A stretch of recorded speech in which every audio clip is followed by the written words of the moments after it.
the games TikTok plays. And the more they shut something down as soon as I post it, the more you probably want to watch it. So stick around and watch the next video. It's just a little information. Just a little. For a long period of time. About 4,000 years. Just listen. Okay? Harmony, happiness, health, and hope for a better tomorrow. Bye for now. Watch the video. Does Israel have the right over the land of Palestine as they claim? Let us go back to 3,000 years ago. The year is 2000 BC. The land is called Canaan. And who are the Canaanites? They are the indigenous people of the land and the ancestors of Arabs, more precisely Lebanese and Palestinians nowadays.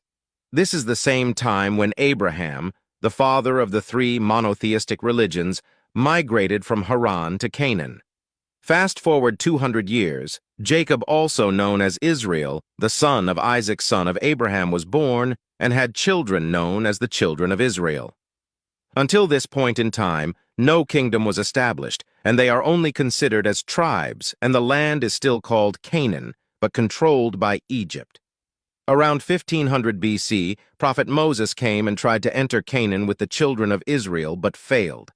After Moses, Joshua came and lived in Canaan with the Israelites and many prophets after him, such as David and Solomon. This was around 1000 BC, and the kingdom was called the Kingdom of David and Solomon, who ruled with Jerusalem as its capital. After the death of King Solomon, around 800 BC, the kingdom split into many parts, mainly the northern as the Kingdom of Israel and the south as the Kingdom of Judah. In 721 BC, the Assyrian Empire conquered the northern state and destroyed 10 Jewish tribes and left the southern state with the capital Jerusalem and only 2 tribes left. But the year 587 BC, the king of Babylon attacks the remaining 2 tribes and destroyed the Temple of Solomon. The Persian Empire took over the land around 530 BC and allows the Israelites to live in Jerusalem and rebuild the temple. They lived there under the Persians until Alexander the Great conquered the land. Fast forward to 50 BC. Then comes the Romans conquered the land. Around this time, Jesus was sent to the Israelites, but they didn't accept him and claimed that they killed him. The Israelites tried to revolt against the Romans but failed, and many were killed, so they fled all around the empire. Around the year 300 to 400 CE, Christianity became dominant, and Jews were prosecuted because they killed the God of the Christians according to them. Around 600 CE, Islam came, and the second Caliph Omar ibn al-Khattab conquered Jerusalem, and the Jews welcomed the Muslim in hope of better conditions. And for the first time in history, Muslims, Christians, and Jews lived together in peace. This is what we now know as the start of the Golden Age for Jews. Around 1099 CE, the Crusaders took over Jerusalem and massacred every Jew they came across. In 1187 CE, Sultan Salah el-Din al-Ayyubi takes back the city and invites the Jews back again to live in peace with Muslim and Christian once again. All of this changed after the First World War, when the Ottomans lost the city of Jerusalem.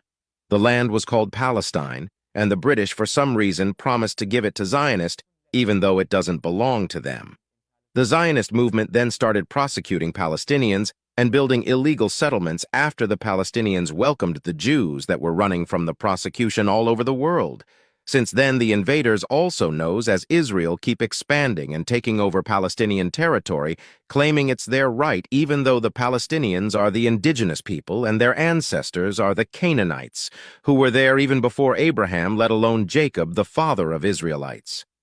If you watch this far, it means that you are human enough to do some research about what is happening today in the war where hundreds of children are killed, and not just believe the massive propaganda scheme pushed in the mainstream media by the Zionist apartheid state. I wish that you are honest enough to be just and chose the correct side from history. And always free Palestine.